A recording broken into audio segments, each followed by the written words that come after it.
नमस्कार। दिल्ली के civic centre के बाहर एमसीडी के 5000 से ज्यादा मल्टीटास्किंग स्टाफ यानी एमटीएस कर्मचारी पिछले 24 दिनों से हड़ताल पर हैं। लेकिन अब खबर है कि एमसीडी प्रशासन ने उनकी मांगे मानने की बजाय उनके आंदोलन को कुचलने की पूरी तैयारी कर ली है। एमसीडी की पहल पर दिल्ली पुलिस को कर्मचारियों को धरना खत्म कराने के निर्देश दिए गए हैं। धरना स्थल पर अचानक बढ़ाई गई पुलिस की मौजूदगी से माहौल तनावपूर्ण हो गया है। 29 सितंबर से शुरू हुई ये हड़ताल एमसीडी के इतिहास की सबसे लंबी और सबसे बड़ी कर्मचारी हड़ताल बन गई है। एमटीएस यानी मल्टीटास्किंग स्टाफ में जन स्वास्थ्य विभाग के कर्मचारी शामिल हैं। इनका कहना है कि जब तक इनकी मांगे नहीं मानी जाती वे काम पर नहीं लौटेंगे। कर्मचारियों का कहना है कि हमारा शोषण सालों से हो रहा है। उनकी प्रमुख मांगे हैं वेतन और भत्तों में समानता लाई जाए, कुछ छुट्टी दी जाए, इसके अलावा किसी कर्मचारी की मृत्यु होने पर उसके परिजन को नौकरी दी जाए। उनका कहना है कि हम भी इंसान हैं, मशीन नहीं। लेकिन अब एमसीडी प्रशासन ने इस लंबे धरने को समाप्त करने के संकेत दे दिए हैं। सूत्रों के मुताबिक एमसीडी के आयुक्त और दिल्ली पुलिस के बीच एक अहम बैठक हुई है। बैठक में ये तय हुआ है कि दिल्ली पुलिस कर्मचारियों को धरना खत्म करने के निर्देश देगी और जरूरत पड़ने पर जबरन हटाया भी जा सकता है। धरना स्थल पर लाउड स्पीकर बंद करा दिए गए हैं और सुरक्षा बलों की संख्या बढ़ा दी गई है। इलाके के एसएचओ और एसीपी खुद मौके पर मौजूद हैं।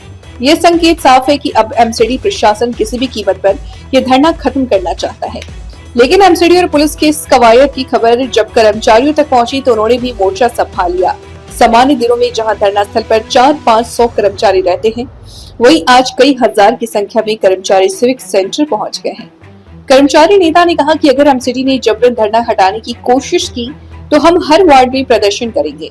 एमसीडी अधिकारियों का कहना है कि हड़ताल से शहर में व्यवस्था चरमरा गई है। एमसीडी हड़ताल पर अब सिर्फ प्रशासनिक नहीं बल्कि राजनीतिक मुद्दा भी बन गई है। विपक्ष भाजपा पर कर्मचारियों की अनदेखी का आरोप लगा रहा। अब सवाल यह है कि क्या एमसीडी प्रशासन वाकई इस आंदोलन को जबरन खत्म करेगा या कर्मचारियों की मांगों पर कोई सकारात्मक पहल होगी। सिविक सेंटर का ये संघर्ष अब दिल्ली की सियासत का नया मोर्चा बन चुका है। पुलिस वाले आए थे, उन्होंने पूरी कोशिश करी हमारे धरने प्रदर्शन को हटाने की और कह रहे हैं कि धारा 144 लगाई जाएगी। पर हमारा क्या कसूर है? हमने कौन सा कसूर करा है? हम अपना न्याय मांग रहे 30 सालों का, जिन्होंने अधिकारियों ने नहीं दिया है। तो पुलिस वाले, हालांकि मैं पुलिस वालों का सहयोग मानता हूँ, जो 23-24 दिन हो गए हमारी हड़ताल को चलते हुए, उन्होंने पूरा सहयोग दिया है और आगे भी सहयोग देंगे।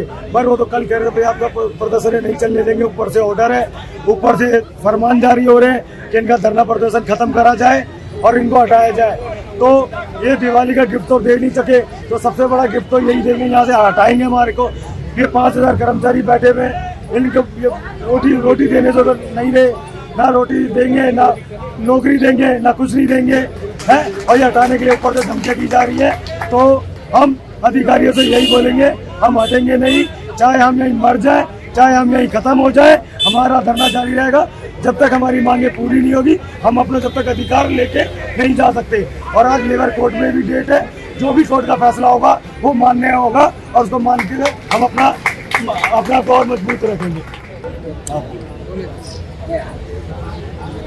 मेरा नाम मदन पाल है, मैं अध्यक्ष एंटी मलेरिया कर्मचारी यूनियन से। हम पिछले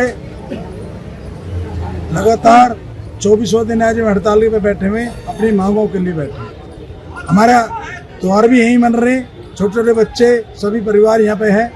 होली दिवाली भी यहीं पे मनी है और दशहरा का त्योहार भी यहीं पे मना है। लेकिन इन्होंने बार बार हमसे वादे करे हैं और मीडिया के थ्रू भी इन्होंने किया है कि हमारे परिवार है, हम इनका फैसला करेंगे और जल्द उनको घर पे भेजेंगे, दिवाली भी वहीं पे मनाएंगे। लेकिन ऐसा परिवार है जो ये शुद्ध नहीं लेते, ना हमें वहाँ अंदर जाने देते, ना हमें बुलाते मीटिंग के लिए, ना यहाँ पे खुद आते हैं। और तो और हम अपनी मांगों को कानून के तहत रख रहे हैं, कोई भी कानून को नहीं तोड़ रहे हैं। शांतिपूर्वक हमारी धरना स्थल हमारी हड़ताल चल रहा है, लेकिन वो भी इनको अच्छा नहीं लग रहा है। जो हम अपनी मांगे मांग रही वो भी इनको अच्छा नहीं लग रहा।